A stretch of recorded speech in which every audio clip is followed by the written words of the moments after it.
Bismillahirrahmanirrahim. Alhamdulillahirabbil alamin. Wassallallahu wasallam ala sayyidina Muhammadin wa ala alihi wa sahbihi ajma'in. Allahumma ighfir lana dhunubana wa liwalidina wa limashayikhina wa li jami'il muslimina wal muslimat bi rahmatika ya arhamar rahimin. Subhanaka la ilma lana illa ma 'allamtana innaka antal alimul hakim. Rabbana shrah lana sudurana wa yassir lana umurana waftah 'alaina futuhal 'arifin kama fatahta 'ala anbiya'ika wa 'ala awliyaika wa 'ala ibadika shalihin. Allahumma faqihna fid din wa 'allimna at-ta'wil wahdina ila siratikal mustaqim. Wala haula wala quwwata illa billahil aliyyil azim al-'aliyyil hakim. Wa ba'du. Alhamdulillah, ini adalah majlis kedua dalam sesi pengajian Fiqh Syafi'i di Masjid Al-Azhar Syarif, kelas khusus untuk belajar daripada tanah Melayu. InsyaAllah, bagaimana sambungan kepada minggu lepas. Minggu lepas kita dah bincang tentang gambaran tentang ulum syariah secara umum. Kita dah sentuh tentang pembahagian apakah ilmu yang terpecah ataupun terhasil daripada wahyu yang dibawa oleh Rasulullah sallallahu alaihi wasallam. Dan kita dah buat kesimpulan ataupun kita dah sebut secara umumnya dia akan terpecah kepada 3 cabang utama. Yang pertama, cabang ilmu akidah ataupun ilmu tauhid, yang mana ilmu ini menghuraikan apa yang dibawa oleh Rasulullah SAW disebut panduan hidup dan pegangan hidup. Yang keduanya ilmu fiqh ataupun ilmu ahkam. Ini ilmu yang menghuraikan dan menerangkan apa yang dibawa oleh Rasulullah SAW disebut panduan kepada manusia tentang cara bagaimana dia nak beraktiviti di dunia ini. Dan yang ketiga, cabang yang ketiga daripada matlamat yang dibawa oleh wahyu ini adalah cabang disebut panduan bagaimana cara manusia untuk membentuk jiwanya dan juga membersihkan hati mereka, dan juga untuk memperbaiki akhlak mereka. Ini yang disebut sebagai ilmu tasawuf ataupun ilmu at-tazkiyah. Hari ini kita akan masuk terus kepada perbincangan bidang kita lah. Kita ambil jadual kita ini yang hari Isnin. Kita akan baca ilmu fiqh, ilmu fiqh. Jadi kenalah kepada semua siapa-siapa saja yang nak belajar, nak masuk ngaji ni, nak ngaji apa-apa bidang pun, dia perlu ada tasawur. Dia perlu ada gambaran. Dia pernah kenal dulu ilmu tersebut, barulah nak mengaji ni dia akan nampak jalan dia. Ramai orang yang kadang-kadang dia minat belajar, dia pergi kelas sana, dia pergi kelas ni, tapi dia lupa nak masuk dalam satu ilmu tu dia kena ada pintu dia, dia kena ada tempat mula dia. Barulah dia masuk tu, masuk dalam keadaan orang kata apa, masuk tu kena jalannya. Sebab itu ulama-ulama dia karang satu benda ataupun dia sebut satu benda, dia sebut mabadi' al-ulum, permulaan. Mabadi' ni tempat nak mula lah. Kita nak sebut al-mabda' ni tempat permulaan. Mabadi' ni permulaan bagi ilmu. Apa saja bidang ilmu sekalipun takkan lari daripada perkara-perkara unsur-unsur yang akan disebutkan itu. Ini petikan daripada, saya ambil ni kertas yang sama sahabat-sahabat semuanya, petikan daripada kitab Taqrirat As-Sadidah. Maklumlah kitab Fiqh Syafi'i yang dikarang oleh seorang ulama Syafi'iyah di zaman kita ini, zaman moden ini. Semua kita ambil petik bahagian mabadi' ilmu fiqh. Pengenalan, mabadi' ni bahasa mudah kita pengenalan lah. Pengenalan kepada ilmu fiqh. Qala rahimahullah ta'ala, bismillahirrahmanirrahim. Mabadi'u ilmi fiqhi. Permulaan ataupun pengenalan kepada ilmu fiqh. Qala fiha al-'allamah as-Sabbani rahimahullah ta'ala, inna mabadi kulli fannin 'ashara. Ini dia nak terang tentang mabadi' itu secara umum. Inna mabadi kulli fannin 'ashara al-hadd wal mawdu' thumma thamara wa fadluhu wa nisbatun wal wadi' wal ismu istimdadu hukmu syari' masailu wal ba'du bil ba'd iktafa wa man daral jami'a hadha syarafa.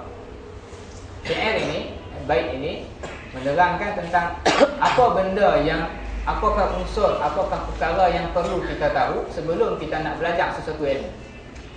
Takkan lari daripada 10 perkara ini. Kita huraikan bait ni sikit, lepas tu baru kita masuk khusus kepada ilmu fiqh.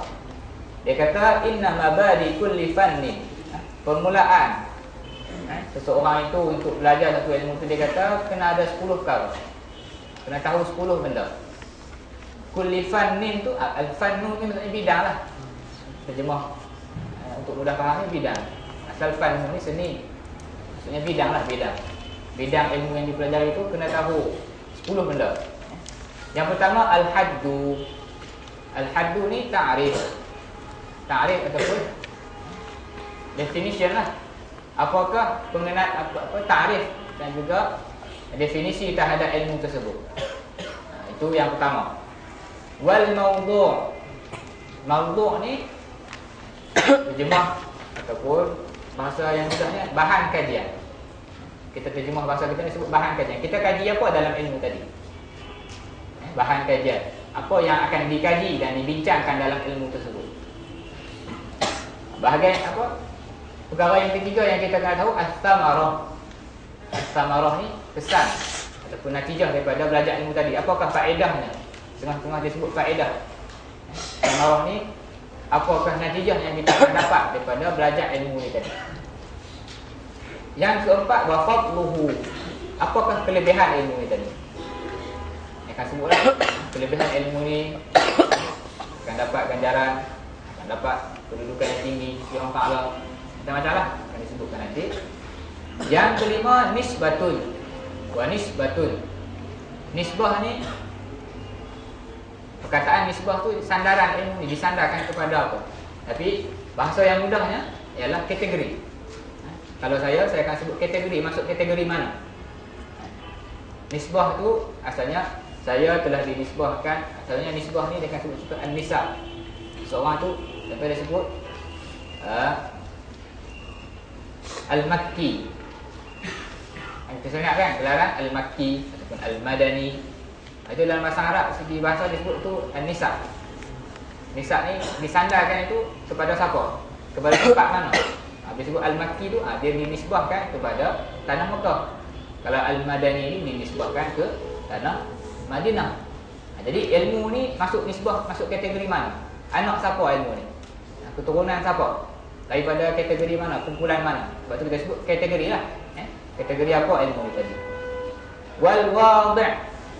Wadi' ni ialah orang pertama yang mengasaskan ilmu ni. Itu pun ada detail dia lah. Maksudnya orang pertama yang mengarang ataupun membincangkan ilmu ni secara tersusun dan lengkap. Walismu. Ismu nama lah. Nama kepada ilmu tadi. Ada berapa nama? Apakah nama yang biasa digunakan? Apakah nama yang terkenalnya? Walistimdad. Istimdad ni disebut sebagai rujukan ilmu ni tadi. Sandaran-sandaran terhadap ilmu ni. Mari daripada mana? Dalil-dalil dan pembuktian-pembuktian ni mari daripada mana? Istimdad ni sumber lah. Sumber dalam ilmu tersebut. Yang seterusnya hukmu syari'. Apakah hukum yang Allah letakkan kepada ilmu ni? Hukum mempelajari ilmu tersebut, apakah hukumnya?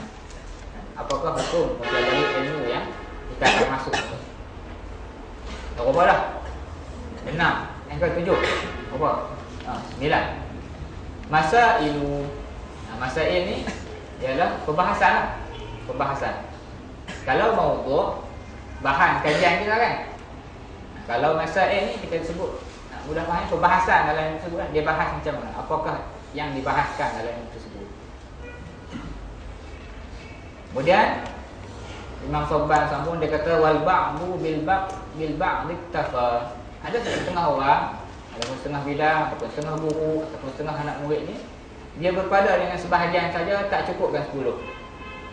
Wal ba'du bil ba'di, wal ba'du sebahagian orang, sebahagian penuntut ilmu, sebahagian guru ke, sebahagian al-mushtari bil ulum, orang yang terlibat dengan ilmu ni, bil ba'di, dengan sebahagian daripada 10 tadi. Al-ba'du yang kedua ni sebahagian daripada yang 10 tu lah.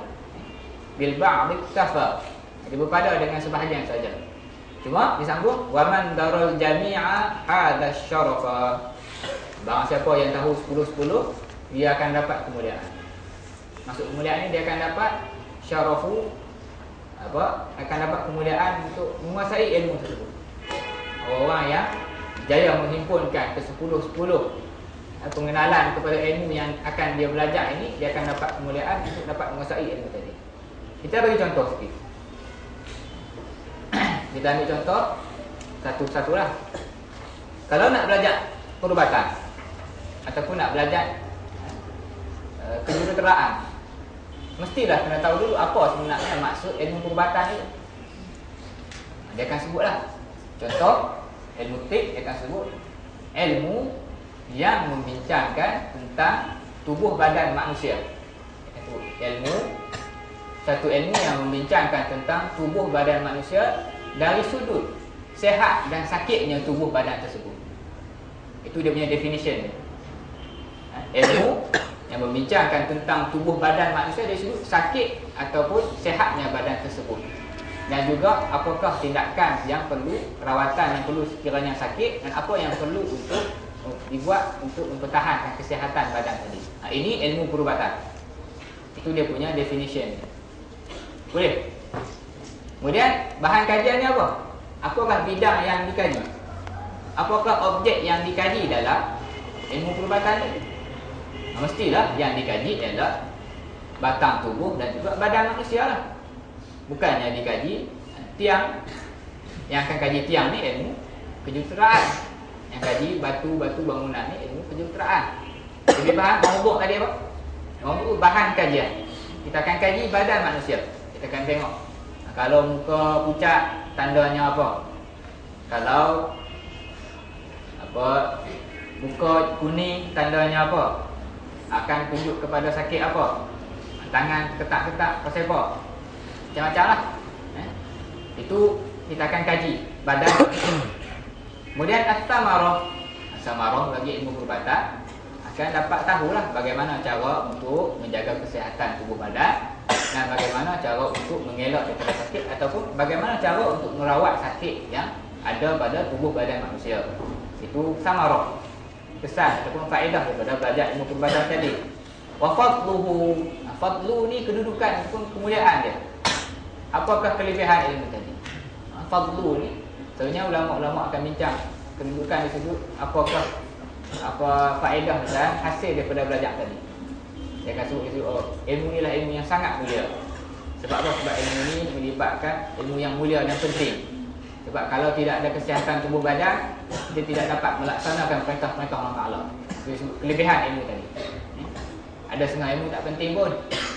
Ada setengah ilmu kurang kelebihannya. Dia akan susun di sudut bukan faedah, dia akan sebut di sudut darjat dan kemuliaan ilmu tadi lah. Wa nisbatun, kalau kategori ilmu perubatan ni masuk dalam kategori ilmu yang bukan ilmu yang datang daripada wahyu lah. Dia datang dari kategori ilmu daripada tajribah. Tajribah disebut datang daripada kajian dan pengalaman manusia. Sebab kita akan kaji, kita akan buat kajian sendiri. Kita tak ada dengar daripada ayat Quran ataupun daripada hadis yang sebut kata sakit ini kena makan kena 2-3 biji. Tak, ini Rasulullah SAW dan juga Allah Ta'ala sendiri bagi ruang untuk manusia kaji. Kalau ada pun daripada panduan Rasulullah SAW, panduan yang bersifat panduan untuk mendorong. Bukanlah panduan yang kata apa, yang bagi sebiji. Nak bagi tahu apa? Itu bidang yang manusia kena usaha dan kena kaji. Bukan datang daripada wahyu. Dia akan sebut dalam ulum ni pecah pada dua, ulum syar'iyah dengan ulum ghair syar'iyah. Ulum ghair syar'iyah tu yang datang bukan daripada wahyu lah, sama ada datang daripada kajian dan pengalaman ataupun datang daripada kefahaman dan juga disiplin akal ini. Contoh ilmu matematik. Ilmu matematik ni datang daripada kefahaman dan juga apa yang ada dalam disiplin akal kita lah. Tu kita akan sentuh masalah lain. Okay. Kemudian al-istimdad. Istimdad rujukan ilmu medik ni kepada kajian-kajian yang telah dilakukan oleh orang terdahulu lah. Kajian-kajian telah dibuktikan, ada kajian yang belum dibuktikan lagi, perlu diteruskan kajian lagi. Itu sandaran kepada fakta-fakta yang ditemui dalam ilmu perubatan. Kemudian hukum syar'i, hukum derajat ilmu perubatan ni bagaimana kita maklum hukumnya fardu kifayah. Masail ni tu ayat-ayat yang kita akan jumpa dalam buku medik tu. Asalnya masail ni ialah disebut jumlah mufidah. Ayat penyata di dalam ilmu tadi tu disebut perbahasan. Kita akan jumpa ayat penyata dalam ilmu medik tu ialah ayat yang membincangkan tentang tubuh badan manusia disebut sihat dan sakitnya. Dia akan sebut muka hitam tandanya apa? Kaki kecil tandanya apa? Ayatnya itulah yang kita jumpa dalam buku Samih Dah semua tu kan. Itu masalah perbahasan dia. Itu secara lebih kurangnya. Okey. Jadi nampaklah gambaran apa masuk mabadi al-ulum ni. 10 permulaan ataupun pengenalan terhadap ilmu ni. Kita takkan lari daripada 10-10 ni. Sebelum belajar apa-apa ilmu pun kalau boleh dahulukan benda ini. Bagaimana telah disebut oleh Fadilatul Syekh Usamah Sayyid. Dia sebut, dia kata mengetahui mabadi ulum ini akan menghilangkan dua kejahilan daripada manusia. Kejahilan terhadap, disebut yang pertama jahilul mutlak. Maksud jahil mutlak ni tak tahu apa langsung. Tak pernah dengar kata ada nama ilmu aruf wal qafiyah. Ramai tak dengar ni. Saya pun dengar dulu-dulu je.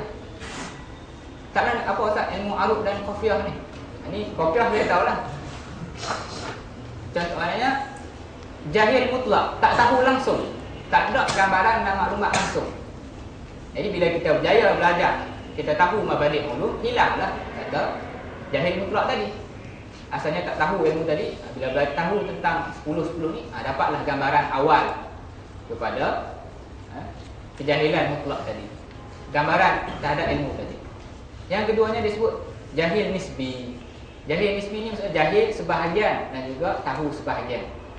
Bila kita berjaya tahu mabadi ulum ni, pun dia akan dapat tampung jahil yang separuh-separuh ni. Sebab apa? Sebab kita dah tahu dah apakah bidang ini, apakah faedah dia, apakah yang dibincang. Dengan tahunya 10-10 ni, kita akan mula berjalan untuk mencari dan juga mendalami ilmu tersebut. Orang yang tak tahu apa-apa, dia takkan carilah. Jadi penting mabadi ulum. Jadi sebelum kita masuk pada kitab fiqh yang akan kita baca nanti, kitab fiqh dalam mazhab Imam Syafi'i ini, perlulah kita kenal dahulu apakah sebenarnya ilmu fiqh ini dulu. Kita tahulah apa benda yang sebenarnya kita akan belajar dalam bidang fiqh ini. Qala rahimahullah taala, dia kata hadduhu, ta'rif lah. Haddu ni ta'rif. Ta'rif ilmu dia kata arrafahu al-Imam Subki rahimahullah taala. Dia kata Imam Subki, salah seorang ulama besar dalam mazhab Syafi'i, memberikan definisi kepada ilmu fiqh. Apa yang disebut? Dia kata al-ilmu bil ahkam syar'iyyah. Maksud ilmu fiqh ialah kita mengetahui hukum-hukum syarak. Ada dua benda kat situ. Yang pertama kita mengetahui al-ilmu ni maksudnya mengetahui lah. Kita terjemah ya bagi mudah faham. Mengetahui hukum-hukum syarak, al-ahkam asy-syar'iyyah. Hukum syarak tak akan lepas daripada 10 ni. Yang pertama wajib, yang kedua sunat, yang ketiga mubah ataupun harus, yang keempat makruh, yang kelima haram. Ini 5. Ditambah lagi ada yang jadi syarat, ada yang jadi sebab, ada yang jadi mani', penghalang, ada yang jadi sahih, ada yang jadi batal. Ini 10. 10 ini 10 hukum syarak di sisi para fuqaha. Ini yang akan kita jumpa, perkataan-perkataan ini yang akan kita jumpa dalam kitab-kitab fiqh. Seperti disebut al-ilmu bil ahkam syar'iyyah. Mengetahui hukum-hukum syarak.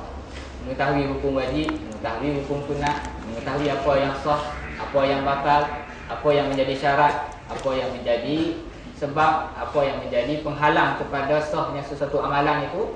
Dia tak akan lari daripada 10 aspek ni. Kat mana tahu hukum syarak ni? Dia kata al-ilmu bil ahkam syar'iyyati al-amaliyah. Hukum syarak terhadap perkara-perkara yang perkara amali, perkara yang menjadi perbuatan. Dia sebut, kalau kita tengok kat bawah ni, kita tak baca lah, kita nak sebut, kita terang secara mudahnya. Kita takkan lari daripada 3. Satu, af'alu, 3 ataupun 2 lah. Dia akan sebut ada a'malul qulub dan ada a'malul jawarih. Kita ada perbuatan-perbuatan hati ataupun amal hati. Jenis amal hati ni yang kita sebut pegangan hidup, kepercayaan, prinsip-prinsip ni. Kita tak bincang hukum syarak dari sudut ilmu, dari sudut bidang tadi, bidang amal qulub tadi, bidang prinsip dan pegangan hidup tadi dalam ilmu fiqh. Yang akan bincang hukum syarak dari sudut amal qulub ni ataupun disebut al-i'tiqad ini, kepercayaan dan pegangan ini, bincang dalam ilmu akidah, bukannya ilmu fiqh. Ilmu fiqh akan bincang disebut benda-benda yang ada amal fizikal ini, ada pergerakan zahir ini, ada pergerakan zahir. Ini yang majoritinya lah. Kita akan tengok, dia akan bincang tentang apakah hukum bersembahyang. Sembahyang tu ada pergerakan, dia ada amal. Kita akan bincang sudut apakah hukum membaca Al-Fatihah. Membaca Al-Fatihah tu ada pergerakan mulut. Jadi semuanya amal belaka. Ini majoriti dalam pembincangan ilmu fiqh. So disebut al-amaliyah. Ada juga dibincangkan benda yang amal, tapi amal tu tak nampak pada fizikal, pergerakan badan ini, tak nampak pada pergerakan mulut. Dia bincang disebut niat hati kita tu ketika kita buat sesuatu amal ibadat. Dia kata Ustaz kata tadi amali. Hati ni tak nampak pun amal dia, tak nampak pun pergerakan dia. Fuqaha jawab balik, dia kata amal juga untuk masalah niat dalam ibadat dia ni. Cuma dia sebut ni a'malul qulub. Ini antara sebahagian kecil yang masuk dalam ilmu fiqh ni yang tak nampak pergerakan zahir tadi. Boleh? Jadi kita akan bincang hukum syarak kepada perbuatan-perbuatan tadi. Kita akan sebut as-salatu wajibatun. Solat ini wajib. Nampak? Wajib tadi. Kita akan lari pada 10 hukum syarak tadi. Kita akan bincang al-wudu'u syartun. Wudu' ini syarat kepada sahnya solat. Dia akan sebut an-najasatu mani'un. Najis itu penghalang kepada sahnya solat. Syurbul khamri haramun. Meminum arak, perbuatan tadi tu, hukumnya haram. Dan seterusnya lah. Jadi bila nampak gambaran ilmu fiqh ni apa yang akan dibincangkan dia? Dia akan bincang perbuatan-perbuatan manusia al-amali, amaliyah tadi. Apakah hukum yang syarak letakkan padanya? Itu yang akan kita bincang dalam ilmu fiqh. Sebab tu hukum fiqh ni melibatkan ke semua aktiviti manusia. Sama ada aktiviti individu, aktiviti keluarga, aktiviti masyarakat, dan aktiviti melibatkan masyarakat yang lagi luas, negara dan juga hubungan internasional ni. Sebab semua itu tak akan lari daripada aktiviti manusia. Dia akan bincang apakah hukum perniagaan antara dua negara, yang mana negara ni negara Muslim dan lagi satu negara bukan Islam. Ada hukum fiqh pada ni. Sebab ini amal, perbuatan manusia. Syarak akan letak hukum apa perbuatan ini. Dia akan bincang apakah hukum terhadap hubungan lelaki dan perempuan. Dia akan sebut hubungan macam ni hukumnya halal, yang ini hukumnya haram. Sebab semua tu masuk dalam perbuatan manusia belaka. Ini yang akan kita jumpa dalam ilmu fiqh. Boleh cakap ni? Okey. Al-amaliyah. Motif tu. Itu selesai dah, boleh dikatakan selesai dah tak? Cuma dia sebut al-muktasabu min adillatiha at-tafsiliyah. Datang daripada mana kefahaman dan maklumat tentang hukum-hukum tadi terhadap perbuatan manusia. Kita mari daripada mana? Al-muktasabu ni maksudnya yang diambil daripada adillatiha at-tafsiliyah, yang diambil oleh dalil-dalil syarak. Adillatiha tu kembali kepada syarak lah. Yang diambil daripada dalil-dalil syarak at-tafsiliyah, dalil-dalil yang detail. Ini apa? Apa maksud dalil-dalil tafsiri ni? Kita ada setengah-setengah syarah dalam kitab usul fiqh dia sebut dalil ijmal ini, dalil secara generalnya ialah dalil Al-Quran, dalil sunnah. Itu sandaran kita. Itu dalil orang Islam. Maksud dalil ni sandaran. Awak semayang sebab apa? Sebab Al-Quran yang suruh semayang. Nanti sebut ni dalil secara general. Al-Quran tu secara general, As-Sunnah secara general, Al-Ijma' secara general, Al-Qiyas secara general, secara umumnya. Itu disebut dalil ijmali. Setengah-setengah syarahan. Kita bagi yang mudahlah. Kalau dalil tafsiri, ialah kita tengok Al-Quran tadi secara mendalam, kita tengok ayat mana yang sebut. Itu disebut dalil tafsiri. Kalau tengok sunnah tadi, hadis mana yang kita ambil sebagai dalil tadi. Itu disebut apa? Dalil tafsiri daripada sunnah. Kalau ijma' pula, sandaran ijma' mana? Ijma' dalam bab mana? Kita akan tengok yang ayat yang sebut tentang ijma' dalam bab sekian-sekian tu secara detail tadi. Kalau qiyas pula, qiyas kat mana? Itu dia masuk dalil tafsiri. Jadi yang dikatakan hukum fiqh ini ialah kita mengetahui hukum syarak yang diambil daripada dalil-dalil yang detail tadi. Contoh, hukum wajibnya solat. Wajibnya solat ni hukum fiqh. Ini yang kita belajar dalam ilmu fiqh. Wajib, as-salatu wajibatun. Solat ini hukumnya wajib. Mari mana dalil awak? Daripada mana awak dapat kefahaman ni tadi? Daripada mana awak dapat ayat kata solat itu wajib? Kita akan jawab dia. Saya dapat dari dalil tafsir, dalil yang detail ni. Ayat apa? Aqimus solah. Ayat Quran yang sebut aqimus solah, tunaikanlah sembahyang. Itu secara lebih kurang dan secara umum. Boleh cakap ni? Okey, sebab tu dia sebut min adillatiha. Adillah ni daripada dalil-dalil syarak tadi, at-tafsiliyah, yang dalil yang detail. Sebab yang bincang dalil ijmal ini, yang bincang dalil secara general ni adalah ilmu usul fiqh, bukannya ilmu fiqh. Nanti boleh tanya dan duduk Sahirul lah secara lebih mendalam. Boleh cakap ni. Yang keduanya al-mawdu'. Al-mawdu'. Apakah yang menjadi kajian kita dalam ilmu fiqh ini? Apa yang akan kita bincangkan dalam ilmu fiqh? Apakah objek? Objek pun boleh lah. Mawdu' yang dikaji dalam ilmu fiqh ini disebut af'alul mukallafin. Perbuatan-perbuatan golongan mukallaf. Mukallaf ni al-insan wa al-jin. Manusia dengan jin lah. Kemudian pecah pula manusia ni. Ada yang manusia yang tak mukallaf, seperti orang gila. Orang gila kita tak bincang, dia buat ni haram ke tak ni, tidak akan dibincang dan kita akan jumpa. Adalah dia akan sebut juga majnun, la wala ni. Adalah nanti kita akan jumpa. Maknanya kita tak akan bincang tentang perbuatan yang bukan mukallaf. Cuma ada juga dimasukkanlah sikit sebanyak dalam kitab-kitab tu, masuk sebagai tambahan kepada perbincangan-perbincangan yang mungkin ada kaitan lah. Cuma secara umumnya hukum fiqh, hukum ini akan bincang tentang perbuatan para mukallaf. Kita lah, manusia ni yang telah sampai level yang sebut level haddut taklif, level yang layak untuk dipertanggungjawabkan untuk memikul hukum akan perintah Allah Ta'ala. Itu yang saya sebut sebagai al-aqlu wal bulugh. Akal cukup dan kemudian telah cukup umurnya. Itu af'al mukallafin. Jadi kita tak akan bincang tentang, tak akan jumpa hukum fiqh di sudut bincang tentang sifat mukallaf. Terpecah. Manusia ni akan, badan kita ni akan pecah dari 3 benda. Yang pertama zat ni fizikal kita lah. Daging kita, tangan kita tu dipanggil zat. Yang kedua dia akan sebut as-sifat. Sifat kita tinggi ke rendah ke, sifat kita warna merah ke, warna putih ke, warna hitam ke. Putih maksud merah tu putih kemerah-merahan lah. Ada sifat kita, sifat panggil apa, kurus ataupun gemuk.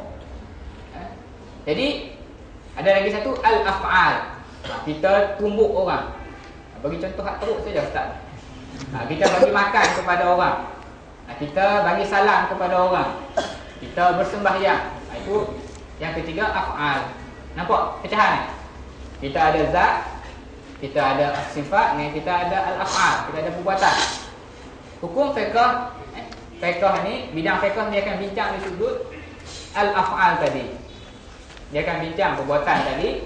Dia tak akan bincang zat. Dia tak akan bincang tentang sifat. Tak akan jumpa bermuka hodoh itu hukumnya haram.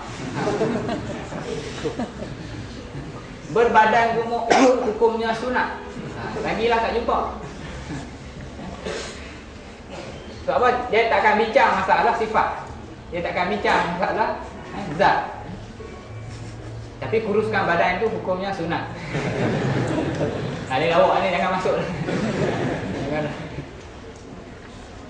Jadi hukum fiqh, bidang fiqh kita akan bincang perbuatan sahaja yang berkaitan dengan manusia ni. Boleh? Dan kemudian kita tak akan bincanglah perbuatan-perbuatan haiwan. Sebab apa yang kita akan bincang cuma mukallaf saja. Mudahlah. Ini yang akan kita bincang dalam ilmu fiqh. Sebab tu satu lagi, kalau sahabat-sahabat yang biasa belajar bahasa Arab, biasa belajar ilmu mantik, kita ada satu, kita ada, kalau dalam ayat penyata kita ada objek, bukan objek, subjek. Subjek kan, subjek tu bahan yang dibincangkan, benda yang dibincangkan. Kemudian kita ada predikat. Apa mula kan? Cikgu bahasa Melayu tengok ni marah ni. Maksud predikat tu kita ada khabar, kita ada cerita terhadap objek tadi. Contoh kita ada Ahmad, ini objek yang dibincangkan. Penyata dia ataupun ayat penyata, ayat khabar dia adalah seorang yang baik. Jadi yang menjadi bahan perbincangan ialah tentang Ahmad, ataupun yang menjadi bahan yang diceritakan, yang dikhabarkan tadi Ahmad. Apa yang kita khabarkan? Kita khabarkan dia seorang yang baik. Objek ni tadi disebut maudhu' lah, bahan yang dibincangkan. Sebab tu dalam kitab fiqh kita akan jumpa yang jadi bahannya ataupun yang jadi objeknya ialah perbuatan manusia tadi. Yang akan jadi khabarnya, yang akan jadi ayat penyatanya, yang akan jadi apa yang akan dinyatakan ialah apakah hukum syarak tadi. Contoh as-salatu, solat. Solat ni objek kita, maudhu' kita, perbincangan kita. Apa khabar dia? Wajibatun. Khabarnya solat itu hukumnya wajib. Dalam bab wudu disebut al-madghatu. Berkumur itu. Berkumur itu perbuatan. Hukumnya apa? Sunnatun ataupun mustahabbun. Yang jadi khabarnya akan masuk hukum syarak, hukum yang 10 tadi. Dia akan bincang, disebut maskul khuffi. Menyapu ke atas khuf itu. Masku itu perbuatan lah. Perbuatan lah. Dia akan jadi objek. Apa khabar dia? Apa yang ayat sambungan dia? Apakah ayat yang kita akan nyatakan selepas pada itu? Jaizun. Hukumnya dibenarkan oleh syarak, harus, mubah. Begitulah seterusnya lagi. Boleh eh? Contoh ada sebut apa? An-naumu. Ataupun anak kita sebut tidur itu membatalkan wudu. Nampak tak? Batal. Sah, batal. Dia akan takkan lari daripada 10 tadi. Jadi yang akan jadi ayat yang jadi perbincangan dalam ayat-ayat kitab fiqh ni, kita akan jumpa dalam kitab fiqh tu ayat yang banyak, beribu-ribu ayat, tak akan lari daripada dua ni. Yang dibincangkan dan apa yang perbincangan terhadap dia. Yang dibincangkan adalah perbuatan manusia. Yang dibincangkan apakah yang jadi perbincangan? Perbincangan itu apakah hukum fiqh terhadap perbuatan tadi. Dia boleh faham kan? Maudhu' af'al mukallaf ni. Ini mudah sajalah. Kemudian samaratuhu. Apakah samarah ataupun faedah daripada ilmu fiqh ini? Samarah atau narah ni buat kurungan kita faedah. Apakah faedah yang akan kita dapat daripada perbincangan ilmu fiqh ini? Dia sebut al-faidatu imtithalu awamirillah. Faedah belajar hukum fiqh, faedah tahu hukum hakam syarak ini ialah supaya kita dapat boleh menunaikan perintah Allah Ta'ala. Yang jadi hari ini orang pakat langgar syarak, pakat tak ikut hukum hakam. Sebab apa? Sebab masalahnya al-jahlu, kejahilan. Kejahilan terhadap hukum syarak itulah yang membawa kepada manusia ini menjauhi dan juga mengingkari perintah-perintah Allah Ta'ala. Sebab tu ubat kepada masyarakat, ubat kepada kita nak ubah masyarakat yang mengingkari firman Allah Ta'ala ni ialah dengan cara kita beri ilmu kepada masyarakat. Tak ada ubat lain. Tak ada ubat lain. Penyakitnya jahil, ubatnya ilmu. Kalau penyakitnya lapar, ubatnya makanan. Kalau penyakitnya mengantuk, ubatnya tidur. Kalau penyakitnya letih, ubatnya rehat. Kalau penyakitnya jahil, janganlah cari ubat lain. Ubatnya ialah al-ilmu. Bawa kefahaman dan ilmu kepada masyarakat. Jadi dia kata faedahnya ialah imtithalu awamirillah wa jitinabu nawahihi. Dan juga supaya kita dapat menjauhi larangan Allah Taala.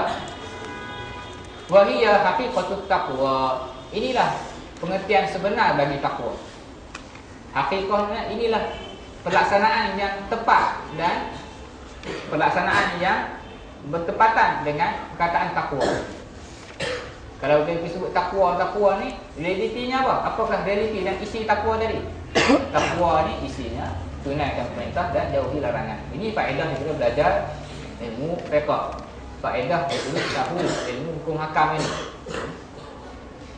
Wa biha tahsulu sa'adatud darain. Dan dengan takwa inilah dan juga dengan belajar ilmu fiqh inilah, dengan belajar ilmu fiqh inilah tahsulu sa'adatud darain, kita akan dapat kebahagiaan dua negeri, kebahagiaan dunia dan akhirat. Kena faham ni. Dia ayat pendek je tapi makna dia mendalam. Dia nak bagi tahu apa? Bila kita tahu hukum syarak, bila kita laksanakan perintah-perintah Allah Ta'ala ini, kita akan dapat kebahagiaan dua negeri. Yang pertama, negeri akhirat. Itu pasti. Yang kedua yang nak bagi tahu kat kita, dunia ini akan stabil, kehidupan masyarakat dan negara ini akan stabil bila mana kita ikut hukum syarak. Ni kitab sebut. Ini yang dipahami oleh para ulama dan muslimin zaman berzaman. Kalau tidak ada imtithal, kalau tidak ada ijtinabun nawahi, tidak akan ada sa'adatud dunya. Tak akan ada sa'adah, ketenangan, kebahagiaan dan juga keselesaan hidup di dunia ni. Tidak akan wujud. Apatah lagi nak dapat keselamatan di akhirat. Sebab tu kita faham sungguh-sungguh masalah ikut perintah dan tunai larangan ini asas kepada nak wujudkan kebajikan dan asas kepada nak wujudkan kebahagiaan hidup manusia di dunia ini lagi sebelum kita bincang ke akhirat. Fadluhu yang keempat, kedudukan ataupun kelebihan ilmu ini. Dallatil ayatu wal ahadith ala annahu afdalul ulum. Telah banyak ayat-ayat dan juga hadis-hadis yang menunjukkan bahawasanya ilmu fiqh ini adalah ilmu yang afdal, ilmu yang paling mulia. Ba'da ilmi tauhid, selepas daripada ilmu tauhid. Sebab apa? Sebab yang menjadikan seseorang itu selamat di akhirat ialah dia punya i'tiqad dia, akidah dia. Kalau akidah dia betul, dia percaya kepada Allah dan kenal Allah dengan pengenalan yang betul, dan dia kenal Rasulullah SAW dengan pengenalan yang betul, dan dia berpegang pada Allah dengan pegangan yang betul, maka dia dah dikira sebagai mukmin. Orang mukmin ni pasti akan selamat di akhirat. Cuma yang akan menentukan darjat dia tinggi ataupun rendah di akhirat nanti, di syurga nanti adalah amal dia. Sebab tu ulama sebut ilmu fiqh ini selepas daripada ilmu tauhid. Sebab ilmu tauhid itulah yang membetulkan akidah kita. Ilmu tauhid itulah yang membetulkan kefahaman kita, yang menjadi kunci kepada selamat ataupun tidak di akhirat nanti. Selepas daripada itu terus datang ilmu fiqh ni. Sebab tak akan pisah lah. Dia tak akan boleh pisah. Kan ayat Quran terus sebut, ya ayyuhalladzina amanu wa amilus solihat. Dia mesti iman dengan amal. Iman dengan amal ni tak boleh dipisahkan. Lepas pada selesai akidah mesti datang, natijah mesti datang amal. Sebab tu ilmu fiqh ni dia sebut ilmu yang afdal, paling mulia selepas daripada ilmu tauhid. Nisbatuhu masuk kategori mana ilmu fiqh ni? Dia sebut yantasibu ila al-ulum syar'iyyah. Ilmu fiqh ni masuk dalam kategori ulum syar'iyyah. Ilmu syarak lah. Ilmu yang datang daripada syarak. Maksud ilmu syarak ni yang kita dah sebut sebelum ni adalah ilmu yang datang daripada Al-Quran dan As-Sunnah. Ilmu yang datang daripada Al-Quran dan As-Sunnah. yang dibawa oleh Rasulullah SAW. Wadi'uhu. Okay, wadi' ni maksudnya kalau bahasa terjemahan huruf harfan harfi ini disebut pengasas. Orang yang meletakkan batu asas terhadap ilmu ini. Siapakah dia? Siapa yang letakkan permulaan, tunjuk jalan untuk mengetahui hukum-hukum syarak. Kalau kita nak bincang dari sudut wujudnya pengetahuan terhadap hukum syarak ini, tak boleh lari lah. Orang pertama yang mengasaskan atau orang pertama yang menunjukkan manusia kepada untuk mengetahui hukum-hukum syarak ni ialah Rasulullah sallallahu alaihi wasallam. Ini jelas. Cuma yang dimaksudkan dengan wadi' di sini yang letak, kalau kita nak kata pengasas ataupun peletak, orang yang meletakkan batu asas. Dari sudut apa? Yang dimaksudkan di sini ialah dari sudut yang mula susun dan karang dalam karangan yang lengkap dan pembincangan yang sempurna. Yang wujud dapat zaman Rasulullah SAW ajak sahabat-sahabat hukum-hukum. Kemudian selepas Rasulullah kembali ke dalam intaqala ila rahmatihil a'la, sudah wafat, yang bawa maklumat tentang hukum-hukum ini adalah para sahabat. Para sahabat naqalkan kepada tabi'in. Dan tabi'in naqal kepada tabi'in. Cuma maklumat terhadap hukum-hukum tadi itu, orang kata apa, dia wujud dalam penghayatan dan juga pelaksanaan, dan juga wujud dalam kefahaman dan minda para sahabat dan tabi'in dan juga tabi'in. Yang wujud dari sudut karangan yang ditulis dan direkod dan juga diperbincangkan dengan perbincangan yang lebih detail dan mendalam, dan perbincangan yang untuk menampung keperluan manusia orang Islam yang semakin bertambah ini tadi. Yang mula buat kerja itu ialah para ulama al-mujtahidin, ulama-ulama yang diiktiraf oleh dunia Islam ini sebagai orang-orang yang sampai kepada level mujtahid. Ini kena faham. Ada orang tanya, Ustaz, pasal apa tak ada mazhab Abu Bakar? Pasal apa tak ada mazhab Umar? Kenapa perlu ada mazhab Syafi'i? Kenapa kena ada mazhab Abu Hanifah? Pasal apa Ustaz kita ambil mazhab Sayyidina Abu Bakar dan lagi best Ustaz? Ini Khalifah Al-Ula ni Ustaz. Kita harap ni kalau juga kita buat mazhab Rasulullah. Kita nak bagi tahu kenapa mazhab-mazhab ini disandarkan kepada mujtahidin. Sebab apa? Sebabnya ialah apa yang dibuat oleh tokoh-tokoh mujtahidin, mereka menghimpunkan kesemua pendapat-pendapat, kesemua perbincangan-perbincangan yang berkaitan dengan hukum ni yang wujud pada zaman Rasulullah masih hidup, apa yang ada dalam Quran dan Sunnah, dan apa hukum-hukum fiqh yang ada pada sahabat-sahabat, dihimpunkan semua sekali. Dan apa yang ada pada zaman tabi'in, tokoh-tokoh tabi'in, tokoh tabi'in nakalkan hukum hakam daripada para sahabat. Yang buat kerja himpun dan kaji dan study. Boleh kot sebut bahasa-bahasa yang tak orang Melayu sangat ni.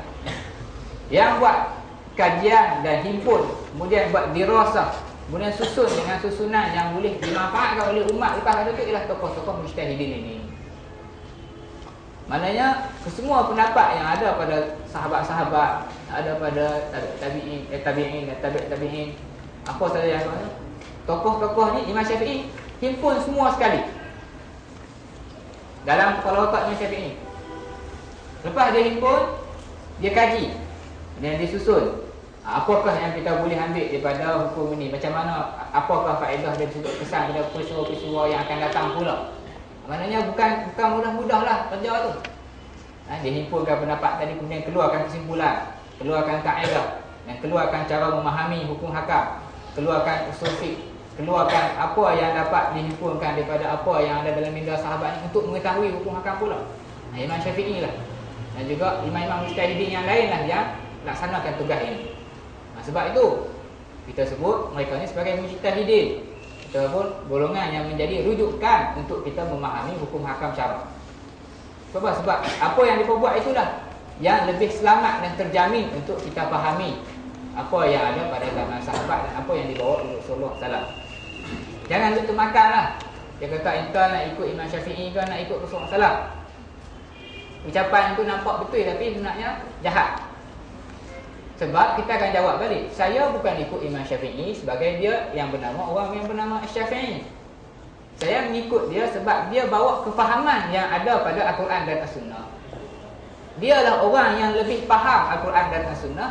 Dialah orang yang dapat bagi saya faham dengan betul apa yang dipahami oleh para sahabat. Dan dialah orang yang dapat bagi saya faham dengan tepat apa yang dipahami oleh tabi'in dan tabi'in. Jadi kita ikut Imam Syafi'i bukan kerana dia tu Imam Syafi'i, tapi kita ikut dia kerana dialah orang yang paling siqah, yang paling boleh dipercayai kemampuan dan keahlian dia untuk faham dengan betul Al-Quran dan As-Sunnah di sudut pandang hukum hakam ini. Boleh? Nah, ini dimaksudkan sebagai al-wadih ni pengasas. Cuma kalau kita tengok dalam pembahasan al-wadih ni, dia akan carilah siapa yang mula karang.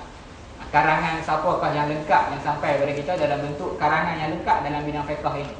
Jadi banyaklah pandangan, banyaklah nama-nama yang disebut. Kita tengok apa yang Tuan Muhammad sebut. Dia kata wadi'uhu, pengasas kepada ilmu fiqh ini. Mula bincang fiqh ni secara tersusun, secara susun ikut bab. Dan setiap bincangan itu, setiap hukum itu ada pembahasan dia, apakah dalil dia, apakah pembincangan dia, ialah para ulama mujtahidin. Wa awwalu man allafa, dia kata, dan orang pertama yang mengarang, ada buku dia, allafa fihi imla'an. Imla'an ni dia karang dekat, dia sebutlah anak-anak murid salin lah, sebut al-imla' tu guru sebut. Imla'an dia sebut dengan mulut dia. Kemudian ada orang yang akan karang. Huwa al-Imam Zaid bin Ali ibn Husain ibn Ali ibn Abi Talib radhiyallahu anhu ajma'in. Disebut Imam Zaid. Imam Zaid ni mungkin sahabat-sahabat yang tahu, anda pun tak sempat, mungkin boleh rujuk ni yang disebabkan pada mazhab Zaidiyah lah. Ni boleh rujuk, ni mujtahidin, ni seorang mujtahid. Dia lah orang pertama yang ada karang, yang susun dalam bentuk yang tersusun. Sebab dia mutaqaddim, lebih awal daripada Imam Syafi'i. Kemudian dia kata wa awwalu man allafa fihi tilmizuhu al-Imam al-Mujtahid Abu Hanifah an-Nu'man rahimahullahu ta'ala.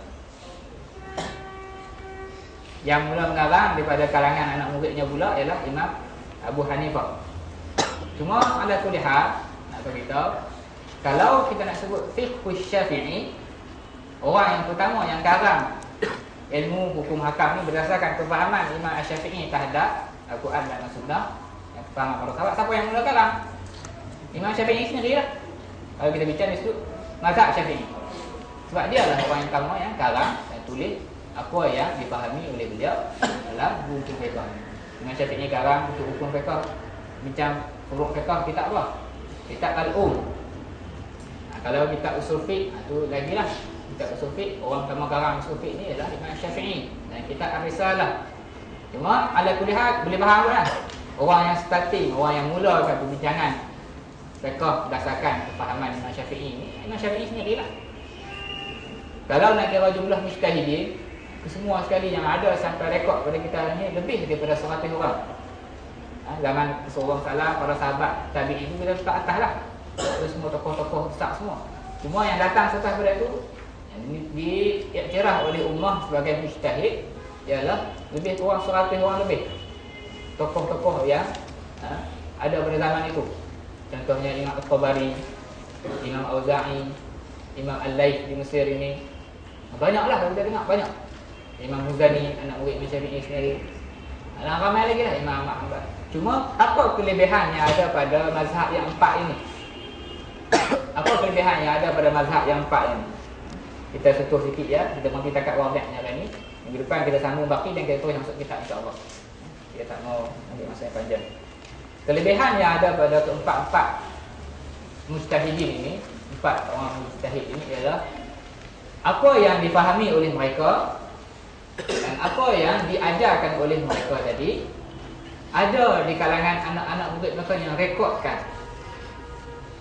dan ada anak-anak murid yang rekod dan faham dan mampu sebarkan kefahaman itu kepada generasi yang seterusnya. Ini kelebihan yang ada pada empat imam ini. Yang baki lagi 100 orang itu, apa yang berlaku? Mereka memanglah mujtahid, mereka memanglah tokoh yang layak untuk kita duduk dalam bab hukum hakam. Cumanya sebagaimana yang disebutkan oleh disebutkan tentang Imam Al-Layth.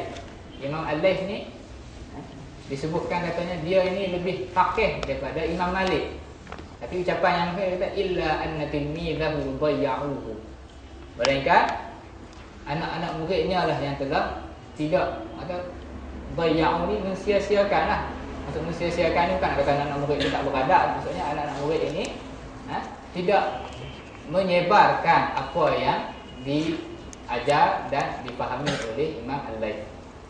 Mazhab empat ini start dari Imam Abu Hanifah, Imam Malik, Imam Syafi'i dan Imam Ahmad bin Hanbal ini dia dipindahkan kepada kita. Ada orang yang tolong pindahkan. Bukan setakat ada orang tolong pindahkan, ada pula tokoh-tokoh yang berkhidmat kepada mazhab ini tadi. Dalam keempat-empat mazhab ni dia ada tokoh dalam bidang hadis. Muhaddithin penuh dalam setiap mazhab. Sebab tu jangan kita dengar ustaz ada mazhab ni Imam Syafi'i kata ni hadis tak ada ni. Ustaz ambil mana? Dah kita kata dia ente dah baca belum kita Imam Bahaki yang pandai-pandai pergi kata hadis tak ada ni. Ustaz hadis ni Imam Syafi'i tak jumpa kot. Jadi macam-macam lah. Kita nak bagi tahu mazhab yang empat-empat ni kelebihan mereka yang pertama kefahaman itu berjaya dipindahkan pada generasi yang seterusnya. Setiap zaman ada tokoh yang bertanggungjawab untuk memindahkan kefahaman itu. Kemudian apa yang dipindahkan itu pula ada tokoh-tokoh yang meneruskan pengkajian ataupun meneruskan nak mengukuhkan kefahaman tadi dengan ada tokoh-tokoh lorongnya. Setiap mazhab tu kita boleh buka. Dia akan listkan berapa puluh orang tokoh pakar bahasa, berapa orang tokoh pakar hadis, berapa orang tokoh pakar tafsir, berapa orang tokoh pakar dalam masalah usul fiqh dan lain-lain lagi lah. Maknanya setiap mazhab tu bukannya terdiri daripada seorang Imam Syafi'i saja. Dia ni terdiri, kalau kita nak sebut bahasa kita ni dah, dia dah jadi satu institusi. Dah jadi satu organisasi yang besar yang kekal sampailah ke hari ini dan tak mati-mati. Dan kita boleh pastikan ketepatan apa yang kita dengar hari ini sama sebagaimana yang disebut oleh Imam Syafi'i radhiyallahu taala anhu. Ini yang berjaya untuk inilah yang Allah bagi kelebihan kepada empat-empat mazhab tadi. Sebab tu kita kata kenapa tak ikut yang lain-lain, kita kata tak ada masalah. Kalau nak ikut juga pastikan apa yang kita sampaikan kesahihan apa yang kita dengar tu dapat disandarkan kepada tokoh tadi. Asalkan yang kita ambil itu semuanya mujtahid belaka. Cuma yang akan kita belajar di sini, yang akan kita bincang dalam sesi pengajian kita ni di kelas ini, di Masjid Al-Azhar ni kita akan bincang fiqh Syafi'i. Boleh? Kita takkan bincanglah fiqh yang lain itu. Kita akan fokus kepada kelas ini, dia lebih kepada tujuannya ad-dirasah, pengajian. Maksud pengajian ni kita nak bina asas pertama, nak binakan kefahaman. Nak bina kefahaman tu yang menjadi matlamat utama di sini. Untuk bagi orang faham, dapat faham apakah pandangan Imam Syafi'i dalam perbuatan-perbuatan mukallaf tadi. Apa yang Imam Syafi'i faham daripada Quran dan Sunnah terhadap perbuatan para mukallaf ini tadi. Yang ini akan jadi target daripada pengajian kita. Lebih daripada situlah. Yang lain-lain kalau kata nak tanya soalan untuk beramal apa semua tu kita akan bagilah juga masa sikit. Tapi fokusnya kepada nak memahami apakah pendapat-pendapat, apakah pandangan ijtihad Imam Syafi'i daripada Quran dan Sunnah terhadap perbuatan-perbuatan mukallaf yang kita akan buat setiap hari ini. Jadi cukuplah kita akan berhenti pada ismuhu saja. Ismuhu tu kita akan berhenti, insya-Allah minggu depan kita sambung dan kita akan masuk kitab lah kalau sempat. Aku lu qauli hadza wa astaghfirullahal azim li wa lakum. Wa sallallahu ala sayyidina Muhammadin wa ala alihi wa sahbihi wasallam.